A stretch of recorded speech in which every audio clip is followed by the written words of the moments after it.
ओम शांति।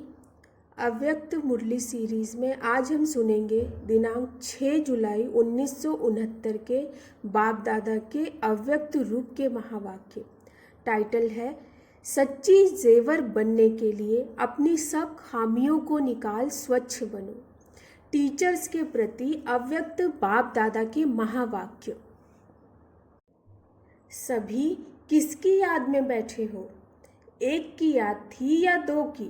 जो एक की याद में थे वह हाथ उठाएं और जो दो की याद में थे वह भी हाथ उठाएं। अब वह दो कौन? अव्यक्त वतनवासी व व्यक्त वतनवासी। आप सब टीचर्स हैं ना? आपके पास कोई जिज्ञासु आवे तो उनको कौन सा ठिकाना देंगे? सबको टीचिंग क्या देंगे? आप टीचर्स हो ना? टीचर्स अपने टीचर का शो निकालते हैं। जिज्ञासु को जिस रीति परवरिश करेंगे और ठिकाना देंगे वह टीचर का शो निकलता है। अगर आप जिज्ञासु को आने से ही अव्यक्त वतन का ठिकाना देंगे, जो रास्ता कब देखा ही नहीं, तो पहुँचेगा कैसे? पहले एड्रेस कौन सी दी जाती है? आप संग्रहालय में क्या समझाते हो? जिज्ञासु को क्या परिचय देते हो? उसको कौन सा रास्ता, कौन सा ठिकाना देते हो? बीज किसने बोया? बीज तो बीज ही है। वह बीज भल सड़ भी जाए तो भी समय पर कुछ न कुछ टालियां आदि निकलती रहती है। बरसात पड़ती है तो निकल आता है। आप बीज को भूल जाएंगे तो फिर रास्ता कैसे बताएंगे? बीज कौन सा है? टीचर्स को युक्ति युक्त बोलना हो चाहिए। छोटे बच्चे तो नहीं हो ना?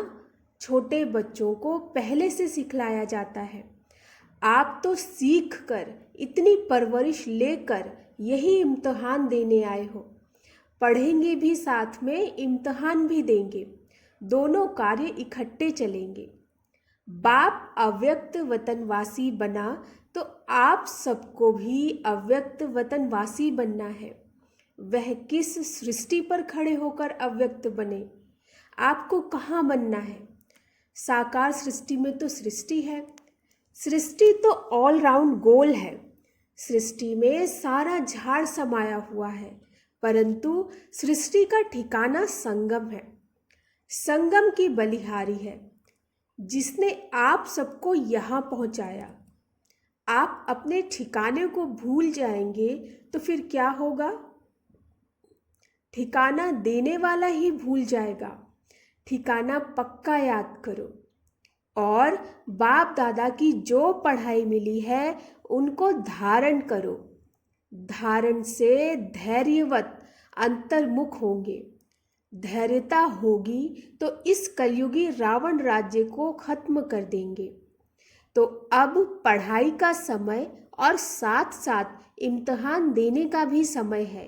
यह हुई एक बात। दूसरी बात ज़रा ध्यान में रखो, इतना समय जो बाप दादा की गोद में पले और उसमें जो भी कुछ कर्तव्य किया, ऐसे भी है कोई ने लज्जा के मारे बाप दादा से छिपाया है। ऐसे नहीं बाप को पहचान कर सब बाप के आगे रखा है। नहीं, जो समझते हैं ऐसी भी भूल हुई है। जैसे कोई अपनी दिल से भूल नहीं करते परंतु अलबेलाई से हो जाती है, तो वह सबको लिखना है। बाप दादा से जिन्होंने बात की है उन्हों को भी लिखना है। सारी जनपत्री। यह अंत का समय है ना? 84 जन्मों का हिसाब किताब यहाँ ही चुकतो करना है।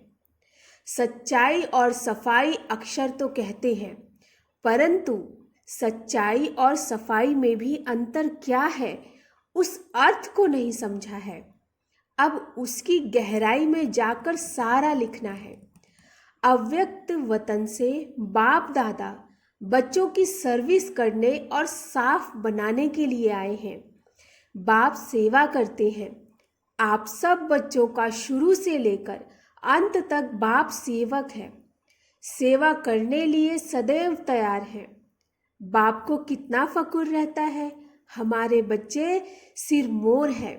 आँखों के सितारे हैं जिन्हों के लिए स्वर्ग स्थापन हो रहा है, उस स्वर्ग के वासी बनाने के लिए तैयार कर रहे हैं। जो समझते हैं हम लक्ष्मी नारायण बनेंगे, इतना लक्ष्य पकड़कर फिर भी गफलत करते रहते हैं। तो इसलिए बाप दादा फिर भी सेवा करने आए हैं। अंतमति सो गति। समय नहीं है, समय बहुत नज़दीक आने वाला है। आप शेरनी शक्तियों को भुजाएं तैयार करनी है, तब तो दुश्मन से लड़ सकेंगे। अगर अपने में फेम नहीं, अपने में फेथ नहीं, बाप दादा का पूरा परिचय नहीं, तो ना शक्ति सेना बन सकेंगे, ना वह शक्ति पने के अलंकार आएंगे। अगर शक्ति अपने में धारण की तो फिर आने वालों को भी पूरा ठिकाना मिलेगा और वह सब शक्ति सेना में दाखिल हो जाएंगे। तो अपने को सच्चा जेवर बनाने के लिए सब खामियां निकाल स्वच्छ बनना है। सोना कितने किस्म का होता है? कोई 9 कैरेट का, कोई 12। प्योर तो प्योर ही है, कैरेट अक्षर निकल जाना चाहिए। अपने को करेक्ट करना है। अब करेक्शन करने का समय मिला है। यह बात अच्छी रीति ध्यान पर रखना। धरत पर ये धर्म ना छोड़िए। कौन सा धर्म, कौन सा धरत मालूम है? एक बार वायदा कर लिया, बाप दादा को हाथ दे दिया, फिर धर्म को नहीं छोड़ना। पवित्रता नारी जो होती है वह अपने धर्म में बहुत पक्की रहती है। जो पतिव्रता नारी होती है वह अपने धर्म में बहुत पक्की होती है। आप सच्ची सच्ची सीता, सच्ची लक्ष्मी हो, जो महालक्ष्मी बनने वाले हो। अपने लक्ष्य से अगर उतर गए तो फिर जंप मार लक्ष्य पर बैठ जाओ। बाप दादा आप बच्चों की सेवा करने के लिए सेवक बनकर शिक्षा दे रहे हैं। फरमान नहीं करते हैं परंतु शिक्षा देते हैं, क्योंकि बाप टीचर भी है और सद्गुरु भी है। अगर बच्चों को फरमान करे और ना माने तो भी अच्छा नहीं, इसलिए शिक्षा देते हैं। आज फाउंडेशन पड़ता है। छोटे बच्चों को तो टीका लगाया जाता है, उनको रास्ता बताना होता है, क्या करना है, कैसे बनना है। आप सबको रास्ता तो मिल ही गया, आप औरों को रास्ता बताने निमित्त बने हो। अगर उस रास्ते में कोई गड़बड़ है, अगर मगर है, तो वह निकालनी है। अब भी नहीं निकलेगी तो आगे के लिए जो शक्तियों को बल मिला है वह खलास समझो। ऐसा बाप दादा को कहाँ कहाँ दिखाई दे रहा है। तब संगठन में सबके दिलों को एक दिल बनाने, पूरा रास्ता बताने लिए आपको बुलाया है। आप सबको खुशी होगी। छोटे छोटे बच्चों को कहाँ फंक्शन आदि पर ले जाना होता है तो बहुत खुशी होती है ना। वहाँ जाएंगे, नया कपड़ा पहनेंगे। आप सबको नया कपड़ा, श्रृंगार आदि कौन सा करना है। एक तरफ सेवक भी बनना है। सेवक अर्थात पतित आत्माओं का उद्धार करना है। उन सेवा को कायम रखो। आप सबको आने वाली आत्माओं का कैसे उद्धार करना है, कैसे विघ्नों को हटाना है। तीर में जौहर भरा हुआ होगा तो एक ही बार में पूरा तीर लग जाएगा, उस आत्मा का भी उद्धार हो जाएगा। छोटी छोटी बच्चियां कितना उद्धार करेंगी। कौन सा पहाड़ उठाया है, पहाड़ उठाने कौन निमित्त है। गोप गोपिकाएं, गोपिका भी तब हो सकती जब पूरा कर्तव्य करे। पहाड़ भी तब उठा सकते जब इतना बल हो। तो इन सब बातों की रोशनी देने लिए बाप को आना पड़ा है।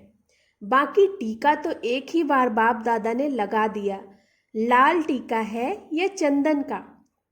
लाल टीका है सूरत की शोभा, चंदन है आत्मा की शोभा। लाल टीका सूरत की शोभा और चंदन आत्मा की शोभा। तुमको जेवर भी सूरत की शोभा के लिए नहीं पहनने हैं, वस्त्र भी दुनिया को दिखाने के लिए नहीं पहनने, परंतु आंतरिक अपने को ऐसा श्रृंगारना है, जेवर ऐसा पहनना है जो लोक पसंद हो व दिल पसंद हो। लोक पसंद है बाहर मुख, दिल पसंद है अंतर्मुख। तो अंतर्मुख होकर अपने को सजाना है। लोक पसंद भाषण किया, खुश किया, परंतु भाषा का जो रहस्य तंत्र है वह एक एक अपनी कर्मेंद्रियों में बस जाए, तब ही शोभा है। कर्तव्य से दैवी गुणों का शो हो। दैवी गुणों का क्लास होता है सजने के लिए, ऐसे ही सज सज कर संगम से पार होना है। फिर अपने घर जाना है। फिर घर से कहाँ जाना है? ससुर घर। कन्या ससुर घर जाती है। अगर पढ़ी लिखी अक्लमंद नहीं होती तो सास ससुर कहते हैं इनमें चलने उठने बैठने का अक्ल नहीं है, अब तुमको ससुर घर चलना है। तो बाप कदम कदम को नहीं देखते, परंतु एक एक कर्मेंद्रियों को देखेंगे। कदम अक्षर मोटा है, कदम से पदम मिलता है, वह अपने कल्याण के लिए है, परंतु कर्मेंद्रियों को सजाना है, गहना पहनकर चलना है। अब सजने के लिए किसके पास आए हो? बाप दादा के घर, सो अपने घर आए। सजाने वाले कौन हैं? जब सगाई होती है तो गहना बनाने वाला एक होता है, पहनाने वाला दूसरा। तो अब सजकर चलना है, समझा? समझू सयानी टीचर तो हो ही। 15 दिन की रिजल्ट मानो अंत की रिजल्ट है। इतना पुरुषार्थ कर प्रवीण टीचर सबको बनना है। फिर जब अपना सेंटर जाकर संभालेंगे तो आने वाले को दृष्टि से सतयुगी सृष्टि दिखा सकेंगे। वह तब होगा जब गहने अच्छी रीति पहनेंगे। अगर लापरवाही से कोई गहना गिर गया तो नुकसान भी होगा और सजावट की शोभा भी चली जाएगी। इसलिए ना शोभा को हटाना है, ना गहनों को उतारना है। बड़ी बात नहीं है, छोटी समझेंगे तो सहज समझ आएगी। अगर कहेंगे बहुत बड़ा ऊंचा ज्ञान है तो कोई नहीं आएगा। कहेंगे 7 दिन में जीवन मुक्ति की प्राप्ति होती है, लॉटरी लेने सब आएंगे। लॉटरी सब डाल देते हैं, फिर लॉटरी में किसको कुछ मिल जाता तो नसीब मानते हैं। चांस है, देखें नसीब किसका लगता है, किसको बड़ी लॉटरी मिलती है, किसको छोटी मिलती। पेपर लास्ट में होता, 3 नंबर निकलेंगे। जितना जो पुरुषार्थ करेंगे उतना नंबर मिलेगा। नसीब तो बनाना खुद के हाथ में है। तो अब लॉटरी के इंतज़ार में नहीं रहना, इंतज़ाम करते रहना। अच्छा, बहुत कुछ खजाना मिला, अब उसको अपने पास जमा करो और गौ मिसल उगारना। आप सब गायें भी हो, गोपियां भी हो। पहाड़ को कैसे उठाना है, गौ बन कैसे उगारना है, यह कर्तव्य इस भट्टी में करना। बहु रूप धारण कर बहु कर्तव्य बजाना है। भट्टी के अंदर सब अनुभव करना है। जितना पुरुषार्थ करेंगे उतनी रिजल्ट निकलेगी। संपूर्ण अवस्था को प्राप्त करने का लक्ष्य क्या है, साधन क्या है, उसको जानना है।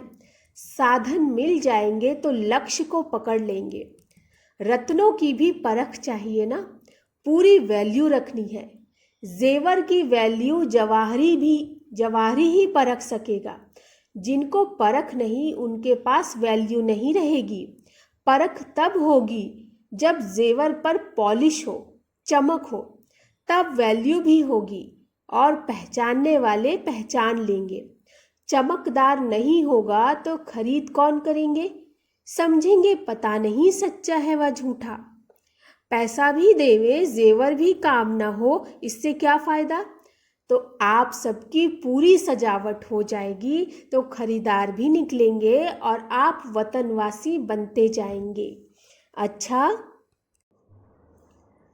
कल हम सुनेंगे किसी भी कार्य में सफल होने का साधन क्या है। अच्छा, ओम शांति।